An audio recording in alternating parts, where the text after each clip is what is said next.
Dubai তথা সংযুক্ত আরব আমিরাতের UAE ভিসা নিয়ে সম্প্রতি অনেক জল্পনা কল্পনা চলছে। আপনি যে ভিসা পুনরায় চালুর ঘোষণা সংক্রান্ত খবরটির কথা বলছেন তার বর্তমান প্রেক্ষাপট ও সঠিক তথ্য নিচে তুলে ধরা হলো। প্রধানমন্ত্রী চিঠির প্রভাব ও কূটনৈতিক তৎপরতা। 1 এপ্রিল 2026 তারিখে বাংলাদেশের প্রধানমন্ত্রী তারেক রহমান সংযুক্ত আরব আমিরাতের প্রেসিডেন্ট শেখ মোহাম্মদ বিন জায়েদ আল নাহিয়ানের কাছে একটি বিশেষ ব্যক্তিগত চিঠি পাঠিয়েছেন। আবুধাবিতে বাংলাদেশের পররাষ্ট্র বিষয়ক উপদেষ্টা হুমায়ুন কবির এই চিঠিটি হস্তান্তর করেন। উদ্দেশ্য, এই চিঠিতে দুই দেশের ভ্রাতৃত্বপূর্ণ সম্পর্ক জোরদার এবং বিশেষ করে বাংলাদেশি প্রবাসীদের কর্মসংস্থান ও নিরাপত্তার বিষয়ে গুরুত্ব দেওয়া হয়েছে।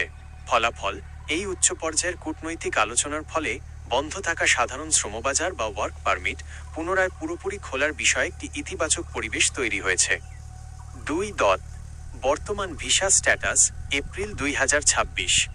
দুবাই বা UAEর ভিসা একদম বন্ধ নেই, তবে কিছু ক্ষেত্রে কড়াকড়ি রয়েছে। বর্তমান অবস্থান নিম্নরূপ।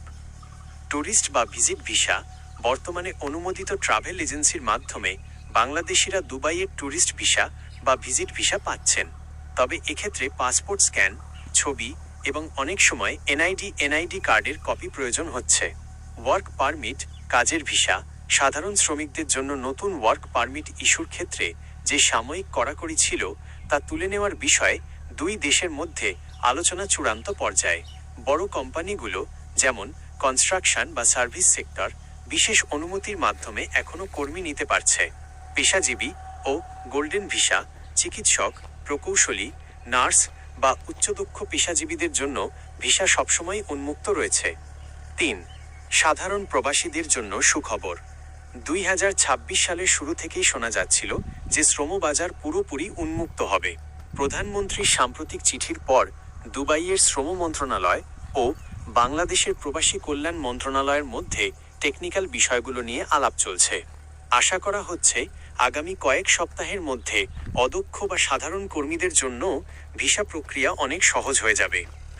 সতর্কতা ও টিপস। গুজবে কান দেবেন না। সোশ্যাল মিডিয়ায় সব ভিসা খুলে গেছে এমন চটকদার থাম্বনেইল দেখে টাকা লেনদেন করবেন না। Official check. আপনার ভিসার আবেদন করা হয়ে থাকলে দুবাই সরকারের অফিসিয়াল সাইট gdrfad.gov.ae এর লিঙ্ক থেকে সরাসরি স্ট্যাটাস চেক করুন। এজেন্সি যাচাই। যে কোনো এজেন্সিকে পাসপোর্ট দেওয়ার আগে নিশ্চিত হয়ে নিন তারা অনুমোদিত কিনা। প্রধানমন্ত্রী তারেক রহমানের এই উদ্যোগের ফলে খুব শীঘ্রই আপনি দুবাই ভিসা সংক্রান্ত একটি চূড়ান্ত এবং বড় সুসংবাদ পেতে পারেন। দুবাইয়ের ভিসা সংক্রান্ত আরও কোনো নির্দিষ্ট প্রশ্ন, যেমন খরচ বা প্রয়োজনীয় কাগজপত্র